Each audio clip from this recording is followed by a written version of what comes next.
सबसे बड़े उद्योगपति मुकेश अंबानी को पाकिस्तानी सेना प्रमुख आसिम मुनीर ने दी धमकी। आसिम मुनीर ने मजहबी मिसाल देकर रिलायंस के सीएमडी को दी धमकी। किश्तवाड़ में डुल में छिपे आतंकियों की तलाश में सुरक्षा बलों ने गुफा को विस्फोट कर उड़ाया। रविवार को आतंकियों से हुई थी मुठभेड़, 2 आतंकियों के छिपे होने की खबर। कुलगाम के अखाल में आतंकियों के खिलाफ अभियान का 11वां दिन। मुठभेड़ में अब तक 3 आतंकी ढेर, 2 जवान शहीद। जंगल में 3 से 4 आतंकियों के छिपे होने का शक। गृह मंत्रालय का जम्मू कश्मीर हाईकोर्ट में जवाब। 5 सदस्यों को विधानसभा में नॉमिनेट कर सकते हैं एलजी मनोज सिन्हा। एलजी को सदस्यों को नॉमिनेट करने का अधिकार। कांग्रेस नेता रविंद्र शर्मा ने दायर की थी याचिका।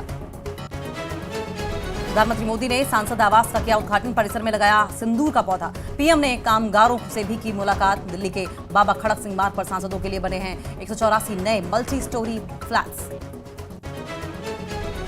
दिल्ली में चुनाव आयोग के खिलाफ इंडिया गठबंधन का विरोध मार्च। संसद से चुनाव आयोग तक मार्च के दौरान बवाल। पुलिस ने राहुल प्रियंका समेत कई विपक्षी नेताओं को हिरासत में लिया।